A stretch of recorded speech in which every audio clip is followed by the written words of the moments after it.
Après plusieurs années de recherches infructueuses dans sa région, Guillaume, 36 ans, fonctionnaire, décide de rejoindre Eurochallenge pour trouver sa compagne dans un autre pays. Le charme des femmes slaves l'attire tout particulièrement. Aussi, lorsque Guillaume reçoit la candidature d'Anna, il se sent pousser des ailes. Après une correspondance prometteuse, la rencontre ne tarde pas et l'alchimie fonctionne. Il faut dire que Guillaume sait se montrer rassurant, stable et sérieux. Quant à Anna, dotée d'un caractère bien affirmé qui ne fait qu'ajouter à son charme, elle correspond exactement au type de femme qu'il attendait. Aujourd'hui, le couple est aux anges. Il souhaite trouver un plus grand logement car le petit Antoine est venu agrandir la famille. Et ce ne sera peut-être pas le dernier. Bienvenue à Anna et Guillaume qui nous rendent visite aujourd'hui dans l'agence de Paris. On est le 28 février 2012. Et figurez-vous qu'Anna et Guillaume sont mariés depuis 7 ans. C'est ça ? Oui. Voilà. Et on les reçoit seulement maintenant avec leur petit Anton, qui est un enfant adorable mais très turbulent. Donc nous allons faire un interview un peu rapide de manière à ce que Anton nous laisse parler tranquillement. Alors, on va commencer par Guillaume. Guillaume, est-ce que vous vous souvenez dans quel état d'esprit, il y a 7 ans, vous êtes venu vous inscrire à Eurochallenge? Déjà, je cherchais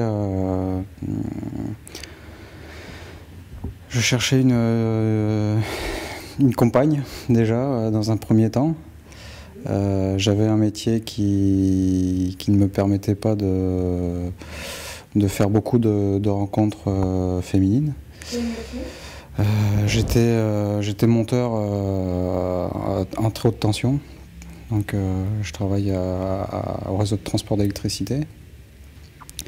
Et c'est un métier uniquement d'hommes.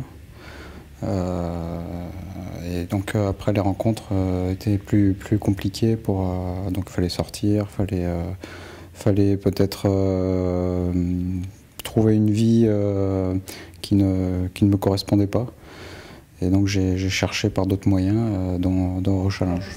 Est-ce que vous voyez une différence, Anna, entre les hommes français et les hommes russes? Oui, c'est pour ça peut-être que je me suis inscrite dans une agence, justement, parce que je voulais connaître la différence. Quand on vit dans le même pays tout le temps, on ne connaît pas comment c'est ailleurs.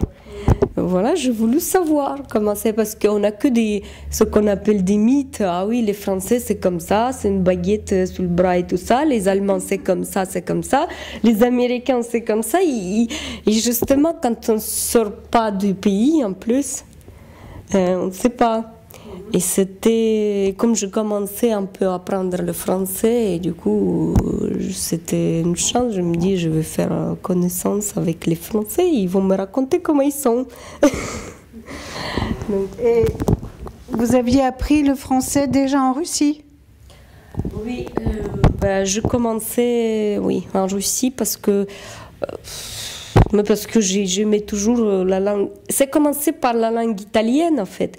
Mais à l'époque, la langue italienne à Barnaoul, c'était impossible de trouver un prof en fait.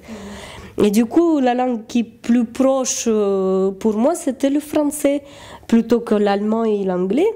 Et j'ai commencé à apprendre le français. Toute seule ou avec un professeur? Commençais toute seule, oui, mais après j'ai eu quand même quelques cours avec un prof parce que pour les sons, quoi, parce que les bouquins t'expliquent comment prononcer, mais c'est pas évident donc un peu avec un prof, mais très peu. Après toute seule. Est-ce que vous voyez une différence entre les femmes françaises et les femmes russes? Oui, oui, forcément, oui. De moins en moins à force, mais...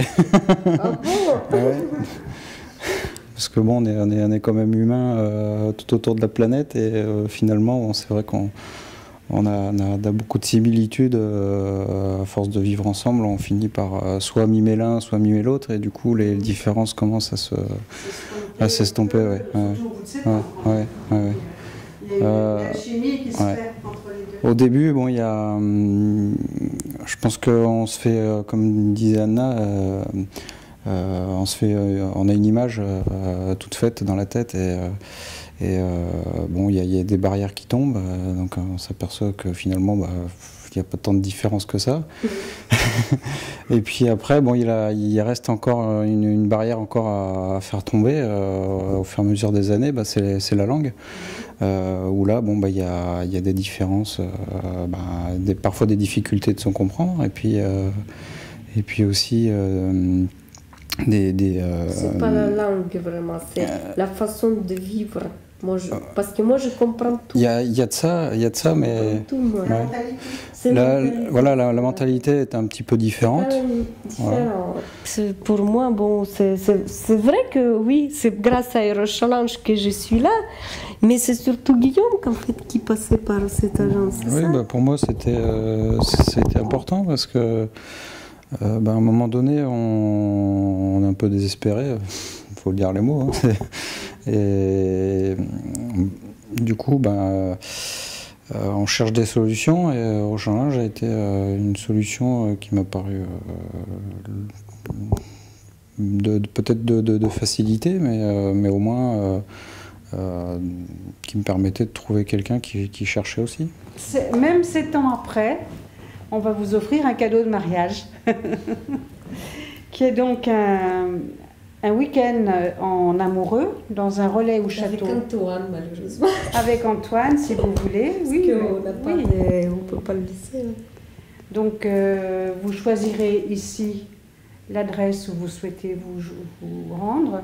Il faut prévenir un mois à l'avance quand même, pour être sûr. Et donc, vous allez profiter en amoureux de ce...